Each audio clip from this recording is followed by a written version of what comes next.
The return of a classic. The Nissan Z comes with a huge community of enthusiasts and also a whole bunch of history behind it. This Nissan Z right next to me is almost the same as we saw a couple years ago when they decided to temporarily take a break or kill the Z, whatever you want to call it. It is the same chassis, but it was a pretty good one. So I guess they figured let's not change too much, but they did completely redesign it. The outside looks so good now. It is the best Z yet. So today I'm going to tell you everything you need to know if you're in the market for one of these Nissan Zs or Z, whatever you want to say. I'm going to say both today because let's just try to please everybody if we can. I'm James, this is Test Drive. Let's get started.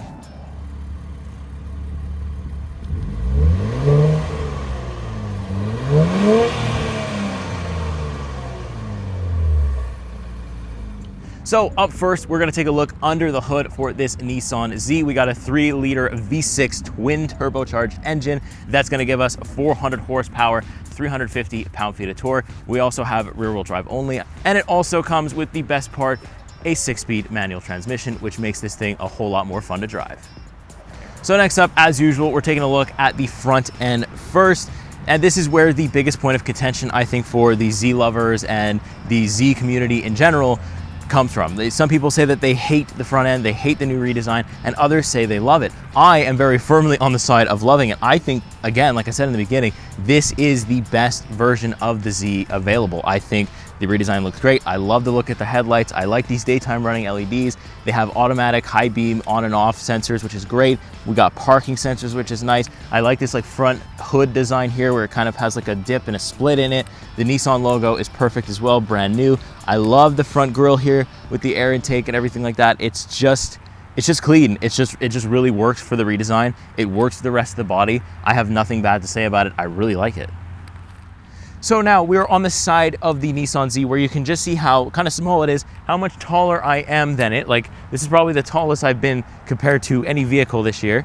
But you know what, considering what it is and what it does, I would absolutely not have it any other way. You really also get a great shot of this gray color with this black roof. I really like how this color looks in person. I don't know if the camera's gonna do it justice, but trust me, you stand in front of one of these colors and you're gonna absolutely love it. We've got these red brake calipers that are 4 pistons. So there is brake on either side pushing in when you actually brake instead of just the normal one side that you get in like your normal standard everyday road car, because I don't consider this an everyday road car. This thing is nuts. We also have a very nice Nissan Z logo here, a little bit of new tech as well. You have the one-touch lock and unlock button, and then I love how you enter this thing with the door handle on the side. It's very fantastic. Also, when you open the door, the window kind of slits down a little bit and then rolls back up. Love that feature as well.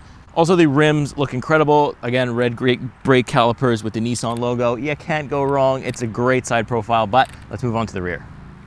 So now I'm standing around back, lastly, of the exterior for the Nissan Z. We like it a lot though. Again, there's no debate though here. There's absolutely no debate. People love the rear end of the Z. There's just no question to it. I love the back of the Z as well. Can't go wrong. We've got a dual exhaust here, which is very nice. You got 2 of them. The taillights look fantastic. The taillights almost look 3D. It really comes out at nighttime. You can see it a lot more. And you know, it's just, the sound is also pretty decent. I know maybe people are gonna customize these things so the stock sound isn't gonna last for a long time for most people, but the sound is just so good. Also, we have a Z logo right there, a parking camera, a backup parking camera, which still looks like it's from about, like, we'll say 2016. The quality on that thing, you'll see it in the interior tour, but it is still there and we still appreciate it because we are a small car, so we need that. We also have a nice trunk. Again, not much change here, but plenty of space, holds open for you. It's not automatic open, but you don't care about that at all. But you got plenty of space actually, because it's like almost like a hatchback kind of look kind of thing, and you just have a lot of space and I like it. There is no like spare tire or anything. You get a tire kit, but you do have a Bose subwoofer right next to all that stuff. So do you really care about a spare tire? Personally, I don't. So there you have it for the exterior of the Nissan Z. We're gonna take a look at the interior. Trust me, you're not gonna miss it because it is so cool this year.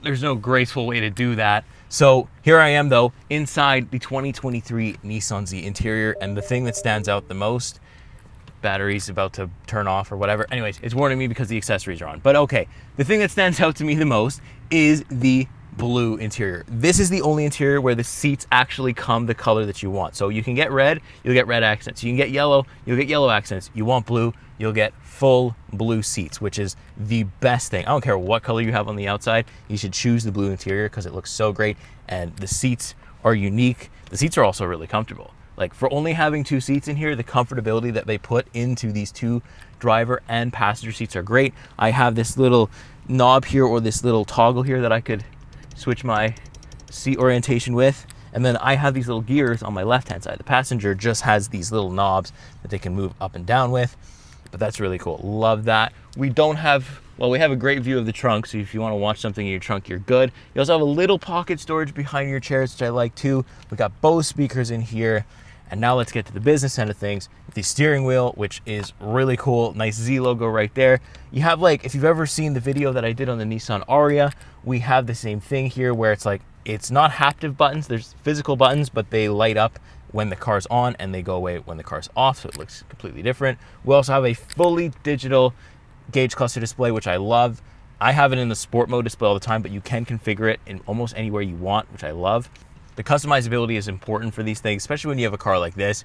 Then we have the traction control off button, which I am not going to press because I value life at the moment and I don't want to lose it. And this car, when I take it for a drive, you'll see exactly what I'm talking about. But we have nice vents as well. Here in the door, the AC's on, it's hot out, so I have that on right now. And then we move on to the infotainment display, which is kind of like the, I'll say, the sore spot of the interior of the Nissan Z because it lags. Nissan is pretty, I don't know, I want to say famous for it, but almost every Nissan I've driven at this point has had a slow infotainment display, which is weird because this is definitely updated. It's definitely their newest version, but it's slow, even with Apple CarPlay. And I thought Apple CarPlay was making a difference. It is not. It's just laggy. So yeah, verdict on the infotainment display, not great, but honestly, the way that this thing drives, you're not going to care, because I don't. As long as the Apple CarPlay gets up there, I can see my Google Maps wherever I'm going. The rest is just nonsense, honestly. Then we have some 3 little gauges here. It displays my boost, my turbo speed, and my battery voltage, which is cool. They move while you're driving. Can't go wrong with that. Love to see it. So next up, we have the climate control buttons and everything in between those. So the weird thing about this is, like, I have temperature controls, which is obviously standard. You'd expect that. But I have 18, 25, and 32. No idea what's in between those. There's no, when I move this knob, there's no thing that tells me exactly what temperature. I have to guess. So at the moment, I don't know. I'm somewhere in between 18 and 25 temperature-wise, but no idea exactly what number. It's weird. Not terrible to use, surprisingly. I thought it would be worse than that, but you can actually adjust the temperature quite right. You have your AC buttons. It's all knobs. It's very easy to understand and use. We have USB-C charger and USB normal. So you're future-proofed, and you can also do both. It's fine. Start-stop button is right here on the column, which I like. Then we also have the S mode, which is your rev matching on downshifts. It also makes upshifts a little bit smoother too. We'll talk about that when we drive. We also have a manual shifter that feels good. The throws are short because it is a sports car, and I like it. It's probably one of the best shifters that I've had my hands on, and I've only had one other this year, so this one is the best. Love it. Then we have these nice little switches for your heated seat. We have 2 settings, high and low, but they're retro, right? So they have like little flippy switches, which is nice. Retro but current, like that. Then we have a little pull-up button for the trunk, and then we have a handbrake, which is nice. A manual handbrake. I hate the electronic ones in the manuals. It serves me no purpose at all. So I love the fact that this is here. A nice cup holder here. We only have one just that shows, but if you slide back this column here, you'll have a second one, which is great, no problem. Then you can even open this up, and you have storage as well for anything you need to put in there. So no complaints there. I love that. And as last but not least, you can see just how much headroom I have in here. I'm, not a short guy, not a tall guy. I'm pretty average, but I feel like most people would fit in here. You can adjust the seat to go higher or lower as well, but I feel like most people would fit in here, so that's nice as well. So let's talk about the rest while we take it for a drive. I'm going to talk to you about how it rips. When I say rips, I just mean the 0 to 100. You're going to see my neck break and me get terrified of it because the back end wants to slide out. So let's go see all that fun stuff. Let's take it for a drive. All right, here I am, 2023 Nissan Z, and we're on the road where this thing just comes alive.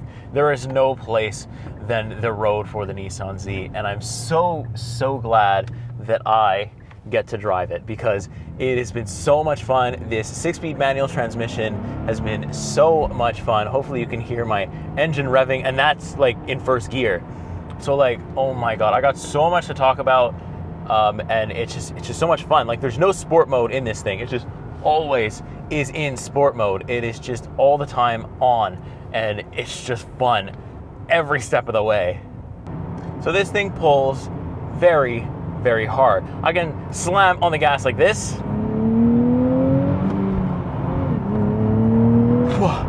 and it's like I am just absolutely gone, flying. Like, and that was just a little pull, right? Like, it's nothing even that crazy. And it just absolutely wrings my neck. This 400 horsepower V6 does not disappoint. It is so fast. It is so fun to drive. And just the fact that it's manual and the engine does what it does and the car is what it is, the automatic just couldn't compare to me right now. Like, usually, you know, I'm an automatic guy. I like it. I think it's easier. Obviously, this car is not fun in traffic, but when you get this thing on an open road, when you get this thing going and you're just able to row your own gears, control everything, it is fantastic. It is so much fun. It, you know, there's a little bit of like turbo lag, but once it builds the boost, or if you can keep the boost, because you can shift without even lifting your foot off the accelerator, so you do kind of keep your boost, it is just flying. This thing is like scary fast. And since it's rear wheel drive, sometimes even with traction control fully on, I don't want to turn it off because that's terrifying. It still wants to break traction. I can still feel the rear wanting to absolutely slide around on me. Like, it is just, oh my God, it's an enthusiast car like no other. It is just so much fun. And not to mention, like, you're watching me drive the car right now and you get a great view of these blue seats. It's just like, the driving is where it's at in this vehicle. The handling too also feels like a go-kart. Like, it is so dialed in. It is one-to-one steering. Like, any kind of movement that I do to the steering wheel, it translates right to the tires. I feel it. You know, you feel it in your butt. It's one of those cars where you can feel the transmission in your butt. You can feel the road in your butt, and it's pushing behind you. And it's like, it's a nice day out. No, I don't have a sunroof or anything like that, but it's a nice day. Get my AC on, and I can just absolutely whenever I want. And it's just, when is that gonna get old? I don't think ever. Now, let me talk a little bit about the transmission, because I feel like a lot of people maybe want to buy the manual. And if you're like me and you don't always drive manual and it's almost a relearning process every time, then you want to know if you're going to buy this for your daily driver, if it's going to be good. And I'm here to tell you the good news. It is the clutch pedal is very, very forgiving. You know, the only times I've really stalled or really struggled with my clutch control was when I was on hills, but that's difficult to do anyways. But it was like, the only other car that I have to compare this to is the Golf GTI that we had. And I, you know, having driven this, that clutch pedal was so bad. Like, I think it just got beat up a lot, but like, this clutch pedal, this transmission is so forgiving for people who are like, you know, novice level. I've heard people say that that isn't the case, but for me, it is absolutely the case. I really had to almost relearn from zero how to drive manuals, and it's done a great job in supporting me. So naturally, the 400 horsepower figure scares you when you're like not, you know, proficient in driving manual. But like I said, this thing just kind of like, it has synchro rev matching, so you don't have to worry about it when you're downshifting. It automatically gets you to the right rev when you go into a lower gear.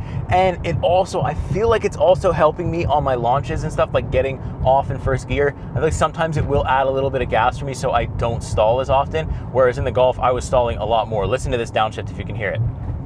And that's automatic. I'm not blipping the throttle back into first, and it blips the throttle for me automatically, which is just fantastic.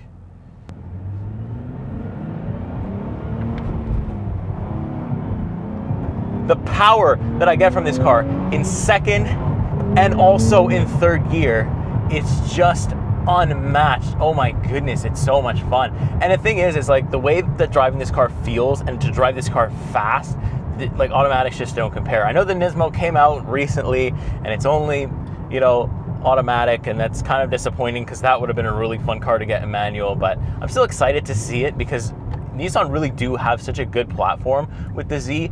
Yes, it is on the expensive side, I will say that, because, you know, we're still driving like a 2020 platform and it's, you know, almost 2024 now. So yes, it is expensive for that. Like, obviously the infotainment and stuff needs an upgrade, but I don't know. I feel like when you look at the manual side of it, it's maybe not that bad because of the fact that not a lot of people are going to buy it, and eventually the price might drop. So these might go really well on the used market, and I can't wait to see what people do with these cars. So one more thing I wanted to add for the Nissan Z stuff, and this is something I forgot to mention in the exterior tour, I am driving the performance model this week. So what that means is you get better suspension, better brakes, a little bit of an exhaust tune, I think. We also have a limited slip differential, which is very cool as well. And then we also get the synchro rev matching. That's the one that hurts the most, because normally I'd say, you know, because I'm like a beginner manual driver, right? So normally I'd say get the car that has the synchro rev matching, because it's going to make your life easier. But the fact that you have to spend a little bit more money to do it is going to be a hard sell for a lot of people. I wish they had that on just the regular sport version, and they don't. That's the only thing though. I mean, like, yeah, you'll get like heated seats, the leather seating, the blue stuff, but honestly, none of that matters, because what the best part of this car is its transmission, especially in the manual version. I'm absolutely in love with it, and also its engine. And the good news is that doesn't change across the board. You're gonna get the twin turbo V6 400 horsepower engine no matter what version you get, whether it's the cheap version or the more expensive performance version. You're getting the good engine, so that is a huge plus, and I'm really glad Nissan did that. So yeah, I'm still going to recommend the performance version because it's the one I've driven, but if all you can afford and you just really want a Z, and even if I was in that situation, I just wanted a Nissan Z, okay, I'll get the sport version, because you can kind of deal with it not rev matching. You can kind of deal with it. You can get used to it. You can learn how to rev match on your own. That's not a big deal, but I really like the performance version, so that's the one I would go for. Who knows, maybe in a couple of years we might go for it. You might see me in one in a daily, or like a daily summer car, you know, when it comes up on the used market. Hopefully it comes up in manual, because I'll be buying one. So with all that being said, I think we'll go ahead and give you our final thoughts for the Nissan Z. So like I said, drives beautifully. Manual transmission, no problem. I love it. It's so much fun. In the winter, I don't think you're gonna want to drive this car. I really don't think people drive these cars in the winter. I don't really see them too much. So if you got the budget, you know, to spend the $61,000 on this car, why not? Why not in the summer? And then you just buy like, you know, like a 4K SUV all-wheel drive thing for the winter, but you get to have such a good time in the summer. I could maybe justify doing that if I wasn't always in different cars. But yeah, this car has got me good. It is so fun to drive. That's all it is, and that's the best thing about it, is that it's just fun to drive, period. Like, there's nothing else to say there. It's just a great, fun car to drive. Manual transmission makes everything better. You know, the automatic would still be fun, but not as fun as a manual makes this. So I'm so glad that we have it. It's very fun to drive and have. So, and like I said, the worst thing about it is probably that the infotainment system needs an update, the camera system needs an update, and I'm sure it will get it, because if Nissan just brought it back, I doubt they're gonna kill it anytime soon. So that's pretty good news for everybody who's still interested in it. You know, they maybe won't do manual so much anymore, but that's okay too. I guess I'll leave the video off there, because there's not much else to say. It is a tiny car. I've given you the full tour, given you the test drive, given you my remarks. There isn't much to say other than goodbye. And that's unfortunate, because I'm just gonna get to go enjoy the rest of my time with the Nissan Z. And you know, if you wanna take it for a test drive in your area, I could definitely recommend doing it, manual or otherwise. Even if you're a beginner, I say just go for it, because you will not regret your decision. So with all that out of the way, with that being said, I will see you the next week, see you in the next car. Take care.